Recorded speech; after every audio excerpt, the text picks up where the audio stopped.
Oh, should we jump right in? Allez, let's go. Uh, Continue to say hi, maybe for the people who join us in the last 30 seconds. Feel free to use this chat. We aim it to be a very intimate conversation. We wish we could see your faces, but we see a lot of familiar names. And a lot of questions I'll be asking Darren. I'll also be posting them on the chat. So we'd love to hear your answers and picking up at your answers and maybe giving you insights, drawing from our data and from our experiences. I don't know if we need to present you, Darren, again, but recently you were leading real estate and workplace strategy at TransferWise, renamed Wise. And so today you're bringing this expertise and knowledge of the industry to our audience and hoping to give insight into what we think is the future of work. Yeah, exactly that. And then in my role within Density, I'm the strategy and insights manager. So really I'm helping our customers derive value from the Density product, but also working with our product teams to bring that kind of context into how we build and design our software to support our customers. And it's really amazing. I've been pinged as an advisor and consultant this last year because more companies were looking for advice. So it's really amazing that you'll be bringing this to Density customers. For me, in a short sentence, I did workplace and real estate strategy at Stripe. Then I became recognized as a workplace and remote influential voice this last 2 years, advising different companies, launching a podcast. I hope some of you have watched the Destination Workplace podcast. And now I'm excited to joining forces with Darren at Density and bringing this vision for the future of work into our product, into our messaging, and into our clients. So excited to kick it off. So Darren, to kick off the first question, I'd love to hear from you what you think has changed for people in our position. When you were leading workplace and real estate strategy at Wise, what do you think were the main differences between pre-pandemic and in pandemic, and already thinking about post-pandemic? Yeah, and I'd love to hear what some of the attendees think in the chat as well. Yeah. But for me, I think the primary thing is data has kind of shifted from becoming a nice to have to a must have. I think before the pandemic, particularly, there was a lot more anecdotal reference to things. So it was oh, X office was busy when I was there, or people don't like that type of space, but it was always just based off of opinion or how someone had sensed a situation, or even confirmational bias sometimes as well. And I think I was reading this white paper recently. It was a really interesting stat. It said 50% of workplace executives knew how many people were in their physical space, in the EU executives that they'd surveyed. That's just staggering, that half of the people they spoke to didn't actually even know how many people they had in their space, let alone things they like or dislike. And so I think as we kind of move further forward and move into the future, I think employee experience kind of comes front and center. And I think we transition from sort of this anecdotal feedback to much more of a dynamic-based feedback loop where technology and data can really help. And I see a world where, you're okay, well, this lounge area had low utilization. Okay, well, let's just dig into that and find out why that had low utilization. Oh, it was because there's no PowerPoints in that particular space. People want to work on their laptops in the lounge area. That's really actionable and addressable and makes such a difference to the employee experience. So there's kind of a real life use case there of where I see this going and kind of percolating. I think the other side of this where data kind of also fits in is around hybrid working. We've seen that become a lot more prominent post-pandemic. There were companies that were doing it pre-pandemic, without doubt. There was some forward-thinking companies there. But I think now that people have had much more flexibility in terms of their schedules, as we started talking about at the start, right, with yoga, I think there's a need to adapt, and it's about adapting to support both the physical space, but also the virtual space. And that's been a big change for a lot of real estate workplace teams. Historically, have only really need to focus on what was happening in that physical space. and usually more at the kind of, let's say, hard services levels, actually operating the building rather than thinking necessarily per se so much about the experience. And I'm generalizing a little bit there, but I feel that's probably a fair snapshot. And as we see hybrid working becoming more and more popular, I think more and more companies will move away from assigned seats and move to more of a neighborhood, free address type model. And with that, again, comes the need for data, because you've got to then begin to work out how you deliver a space that performs and doesn't give people a negative experience. You know, assigned seating, that transition to unassigned is a huge cultural change. And it comes with like lots of kind of negative connotations. People always sort of say, oh, it's going to ruin my work experience. It's going to make my life, you know, horrible. I'm not going to want to come into the office. But it's how we do it in a thoughtful way, and data can really help us articulate that and be transparent with how we go about it. And it's different in each team, in each location. And so to be able to really see those nuances, data is at the heart of that, I believe. I couldn't agree more. And I really want to piggyback on what you said towards the end, is that we didn't need data before the pandemic, because our audience was a trapped audience. They ought to be in the office 5 days a week, even though in the reality they were not. It was assumed that they were there. So on our hand, for workplace and real estate leaders, we didn't need to continue iterating or renovating to attract the audience. The audience was trapped. They needed to be there. And so, unfortunately, we didn't get the same track that hospitality, restaurant, co-working space needed to be, the path that they needed to be, because their audience is not tracked. They need to attract people every day.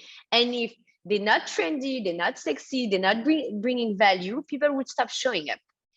And so somehow now it's happening to us. Now, workplace and real estate leaders, we need to always be on top of like, what is trendy, what people want, are we hearing their feedback, are we giving them what they want, are we creating a space that allow them to make friends, to collaborate, to do their work, to find inspiration, to connect with the company's mission. This is a very new path for us, but yet, once again, we can learn a lot from other industry who didn't have a trapped audience, and yet they've moved to a system that requires us to look at the data often and regularly, to stay up with the trends and to continue iterating. And it is challenging, but it's the silver lining. It's giving us a breath of fresh air into this industry, because the open floor plan is what, 3 decades old. It was about time. It was already not working pre-pandemic. I could witness at Stripe our employees telling us that they cannot really focus in the office, it's too loud, or they cannot make friends because it's too quiet because other people are working, or they would prefer to stay at home to deliver a certain project because in the office they're not finding what they want. Like, we were already getting to saturation. The pandemic opened new doors for us to reinvent, reimagine. And it's true that now we need to be on top of like collecting information through witnessing live, by having community manager and office manager, and by copulating with like data that are more on a surface level and are more reliable. Totally. Are you? And I think that when you look at it sort of in its most simplest form, like the two most expensive costs for most organizations is real estate and people, right? So I think, there's always going to become a greater focus on that. And when you're having to compete, there's going to be an even greater focus. We never had to compete before, particularly. And I think actually the process was far more static before as well. It was like design a space, occupy it, live with it. Like you say, and people would complain, and kind of those complaints happened. Where if you begin to bring data in, that's when you kind of begin to introduce that dynamism that you didn't have before. And so I think that's really exciting. Especially because now we're in a competition. I think you brought the right word. Like, our workplaces are competing against homes, co-working space, coffee shop, digital nomads retreats. Like people now have this flexibility to work from wherever, and they'll choose what works best for them. So now we need to find out like what is so unique and original about our workplaces that those other places cannot offer, and let's like really revamp towards the direction and continue getting feedback through sensor data and through individual feedback to always be on to the next thing. And that's really amazing to see that it opens the door to like experimenting. Definitely. So maybe I have a question for you. I think what we're really Go saying for in a it. nutshell there is that the workplace is now a product. Yeah. Essentially, right? Yeah, exactly. That was exactly the question I was about to ask you. Do you think like now companies are gonna experiment, or do we feel like they're gonna wait for leaders to experiment? So I know that was something I was hearing a lot probably a year ago, but like they were saying like, you know, like Amazon, Google, Facebook, Apple, they're going to like figure it out. So let's just wait. Like, and when they'll come up with the new design and how they use data and what's the experience, we'll just follow. Do you think that that's what we ought to do? Do you think that this is what the leaders here in the space should just do? And I think you do still hear some of that actually, but I personally don't. I think there's no one size fits all when it comes to strategy of any type, let alone workplace. You know, you wouldn't run your business in the same way that Amazon does or the same way that Apple does if you were a startup, for example. You might be inspired by some of the ways that they work, but you wouldn't just carbon copy it. So why would you do the same with workplace? Because your workplace is a product. It's probably going to be a slightly different product to another one, just like anything. And your people are probably going to be different too. The types of people you want to track, the types of people you want to retain. Maybe even the composition of the teams that you have could be different. You know, a recruitment team, for example, is going to behave very differently to an engineering team. So yeah, I don't think you can take a one size fits all here. And I think what we really have to get pushed past is like this fear of failure, because the reality is no one has the answer about what the future looks like. We can hypothesize, and I think that's what we should do. We should hypothesize as leaders, as workplace professionals, and we should test it using data. Some things are going to work and others are going to fail. That's just life. But that's how we learn. And actually, I think for at least the next 18, maybe even longer, 24 months, we're going to be in this perpetual beta. And I actually think not doing something is the thing that's probably going to slow you down in the long run, because companies will have advanced so much further along that they've worked out by that point what works and doesn't work for them. And they know how to position themselves to attract the talent, to create great environments, to get people onboarded into their mission. And I think there's a risk you can lose out if you just kind of sit still. So for me, it's all about MVPing, right? Yeah. Start with the basics, Yeah. and measure it. Exactly. And I think there's things you can do to help yourself, tactically speaking. Things like modular solutions are much more forgiving. Yeah. You can move them around if they don't work in a certain position, for example.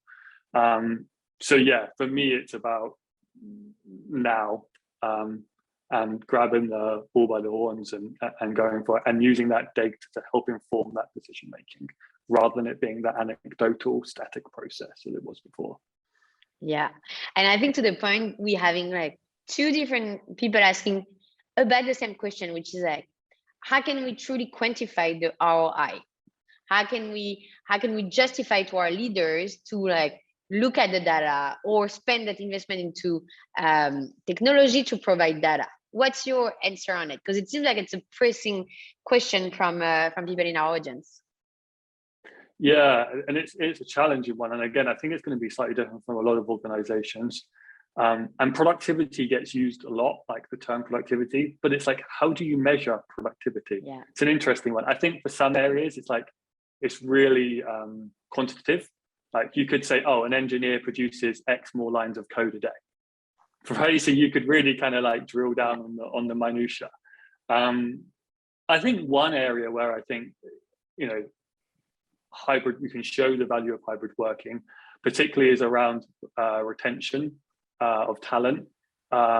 And just looking at the cost that it costs the business to hire somebody, if you think about that end-to-end life cycle of an employee, the employee's journey, if you like, and I know we're going a little bit deep into people topics here, but actually there's a lot of cost embodied in that journey, in that life cycle. And so if you as an organization are offering office first only and your competitors offering hybrid working and that employee decides to move, well, there's a cost that the company's taken on board that was actually probably avoidable. And I know we're talking more here about cost avoidance and cost saving, but I think it's really important. And I do think that's an ROI that really strikes home. So I think that's one. The other one I would probably pick up on is engagement. And you talked about it at the start, right? Being able to, the flexibility to do things outside of work. And I think things like NPS, for example, being able to measure your employee engagement levels and being able to quantify that is really important. And giving people the flexibility and the better quality of life and life balance will likely drive up their engagement in your organization, which will likely make them happier employees, probably potentially more productive. You'll probably have a better culture. And those things are slightly harder to measure, but you can put an engagement number on it. So there's a couple of immediate sort of more tactical things that I would be thinking about. How about yourself? How do you see it, Nelly? First, it's a very interesting question, and it's an interesting one for me because obviously it's been obvious. Like when I was designing workplaces before the pandemic for Stripe, I knew that I barely needed data. Like every time I couldn't add one more desk, then I guess I needed the space next door. Like what sensor is going to tell me that like I need one more desk? I know because the recruiter or the team is telling me that someone else is coming and there's no space for me to add one more desk. In a hybrid model, it's a lot more challenging, like because people are going to sit in different places and on some days they'll come and some other days they won't come. And how would I go to my leadership team and say, I need to lease the space next door. I need to actually terminate this lease. I need to get a bigger budget to renovate this space. They're going to ask me for data to back up that decision. This is what, for me, really changed between pre-pandemic time and now, is that now we need to justify our decision. And let's be real, I think we were riding a pretty amazing wave before the pandemic. We were holding massive budget with the assumption that an amazing office was giving value to employees. No one was like checking on this assumption, and we're just given money to spend on creating amazing workplaces. We went pretty far. I think like Wise Offices and Stripe, and we can name Airbnb and Slack and Spotify, and all these companies had amazing workplaces. So we were actually, because people were well intentioned, so they were designing with the best of their intention. But today we're having two pressure. First, leaders want data to back up our request for money or our decision to do one thing or another. So we need this data to back up our decision in front of the leadership team. The second one is that even though on the superficie we were doing great, I think the pandemic has revealed that it was not perfect and it was not working for everyone. For me, it's been striking to read the surveys and seeing that women are more willing not to come back because they were being harassed. They felt like it was not designed for them. Maybe it was not encompassing their womanhood in like parenting and fertility and other things. And seeing also minorities saying, you know what, I'd rather not come back because I never felt I could bring my best self. So it was not perfect. And if we want to design for a larger audience, so something that is inclusive and diverse, we need data to know what is working and not working. Data that, again, will partner with this communication channel that the people team is opening. So it's not surprising for me that people and workplace are merging, because we do need data from both categories to help it design better than ever before. So for me, that's the ROI that is so evident. And if I go to like ROI at a real estate level, to sort of stepping aside from workplace a little bit and thinking about it more from a real estate angle, hybrid working, we know, from the numerous surveys that have been done, that people are going to fluctuate in days of the week they come in, and people are probably not going to be in the office 5 days a week any longer. And so I think where data can really help particularly sensors, is understanding at a portfolio and a building level, what is your occupancy, what is your utilization, and then when you're coming up to a lease decision, that could, it could be a lease break, it could be you're looking to take a new 7-year lease. You can begin to think about, okay, what does my future look like now I have this data? And I think that's so important from a cost perspective in terms of ROI. You could avoid signing expensive leases, but I also think from a sustainability perspective as well. We see so many organizations out there that have got space that's just vacant or surplus that they're leasing. And I saw this crazy stat the other week, which is like, we expect to add 2.4 trillion square foot to the global building stock. So that's over the next 40 years. So that's like adding New York every month, right? And so, detaching all of these other things, these, really important metrics, for me, that's like a massive one as well. Like sustainability is super, super important and should be front and center of how we think about workplace and real estate going forward. Especially now that a lot of companies are publishing their sustainability report or green impact report. They have different names, but not only they do it because it's the right thing to do, but a lot of employees and even candidates are asking for this. Like, can you show me that you responsible, you're taking the right decision for the future of our work, of our planet, that you're not wasting money on spaces that are unused, that you're not like having all of these paper cups and non recyclable elements. And so it's even more important that we cater for it.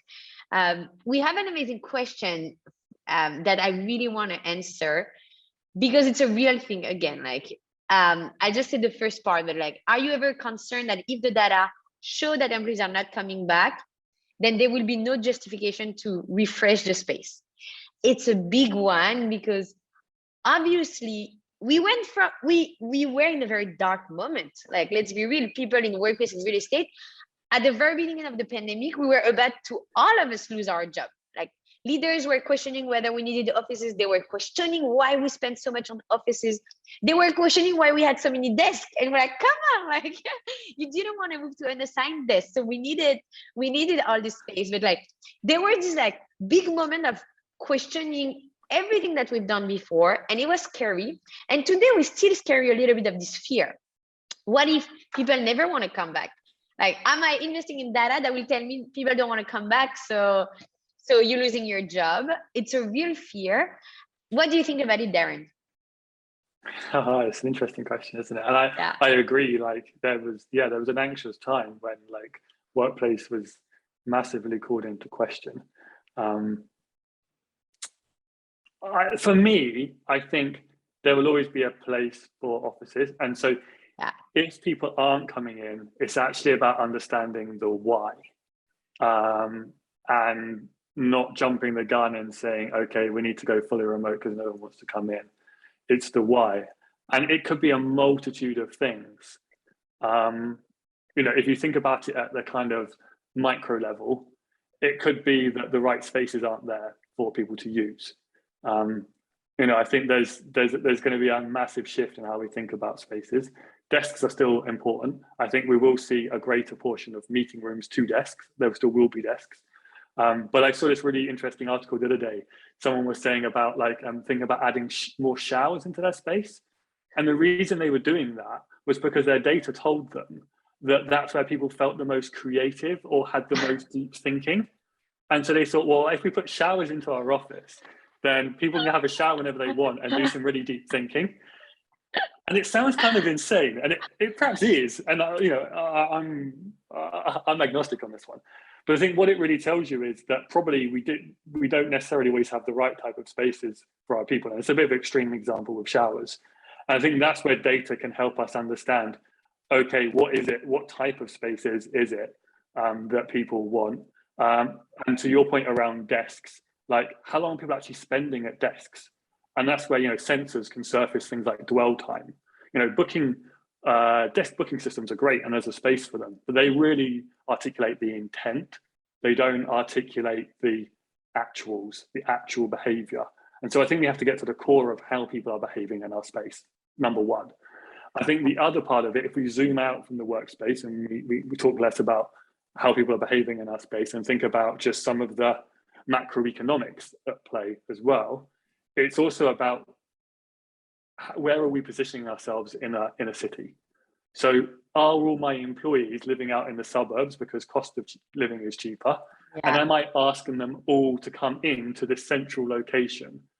Remember, this is something that they haven't done for 18 months, perhaps. They've got used to new ways of behaving. Habit takes 31 days, something like that. We're asking them to break a habit that they have now created. So I think we have to get more thoughtful about that. So yeah, things like commute analysis can be really interesting. And if you do your commute analysis, you might understand that actually there's an opportunity for like a hub and spoke model. And you begin to evolve and change your workplace strategy. You can still measure at both points, right? You can measure at your hubs and you can measure at your spokes. But you begin to evolve what was maybe before a very centralized strategy. So yeah, that's my snapshot at a micro and a macro level.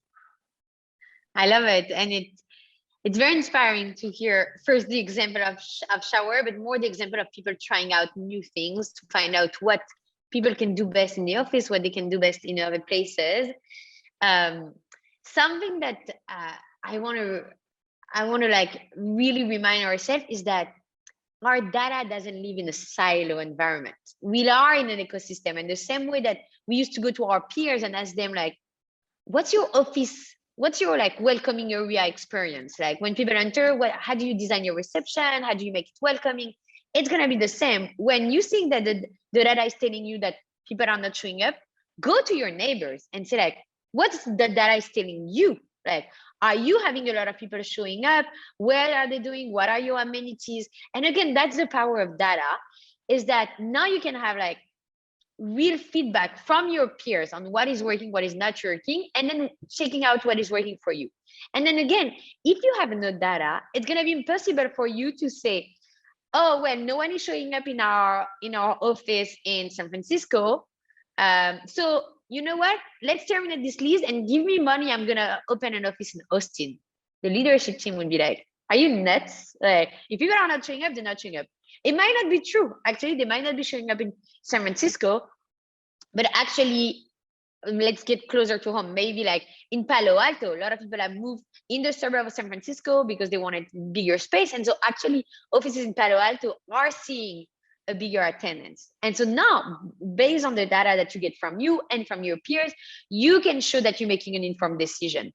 So I agree with you that I don't think the office is going to disappear. The same way that when people start shopping online, all stores didn't disappear. They created a new experience. Now you enter a store, they would offer you a coffee.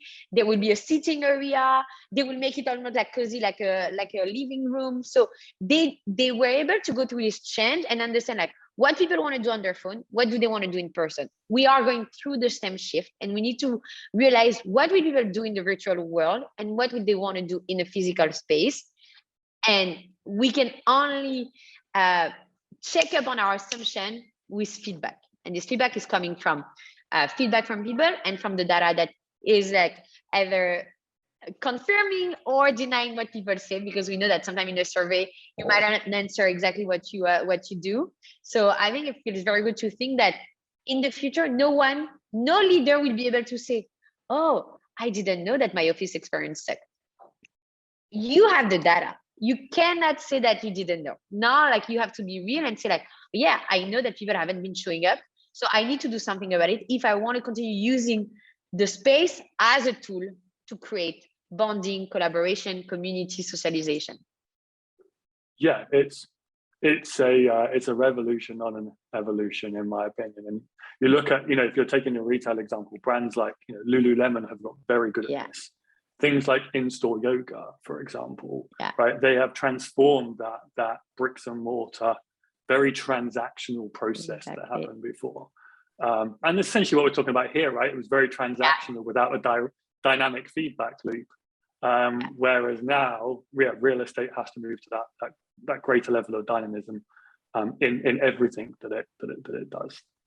Yeah, and you talked about the micro level. I think what is really amazing, and I think this is why I was so excited to join Density, and I would love to hear from you, Darren, what was the trigger for you. But it's true that I'm at a micro level. I really believe that we're going to see a movement in this like work hubs, like Silicon Valley, Dublin, Singapore, where those hubs were that were attracting a lot of companies. We were relocating a lot of talents to these hubs. We are going to see a shift because a lot of people have moved out from these centralized places. And so only with data we collect from a lot of different companies, we are going to see where is the movement going? What are the new places that are attractive to talent? What are the places that companies are opening a new shop? What kind of shop? Is it like a retail store, which is a new trend, or is it a different office? But basically, again, with that data, it will be just anecdotal, as you said. And I think we want to be smarter because we have only one planet and we have only one workforce that is going to give us their trust at one point in their life. And we need to move faster and smarter if we don't want to like make so many people suffer or our planet go through like a very suffering phase. Should we go to a last question, because I know we have less than 10 minutes and maybe we want to know more people to ask questions. Darren, yeah, I'd love to hear from you. What was the trigger for you to join Density? Yeah, sure. Well, I mean, I was a Density customer first and foremost. So yeah, I was out looking for a product, and I was really looking for something that took away from those barriers to entry to coming into the physical space. So how could I passively monitor my space? And initially it was just understanding my portfolio performance, but also managing things like capacity alerts. So understanding whether I was compliant with code and ensuring that I was. So that was really my primary use case, and hence it came across Density. And then the more I delved into this data, the more I realized how fundamental and foundational it was to the future of work. And the more excited I got about it. And then I just began to think about the possibilities of what you could do with this data. And that's really what grabbed me. I'm super excited about the future whereby we can adapt spaces much faster, we can meet demand much better for our employees.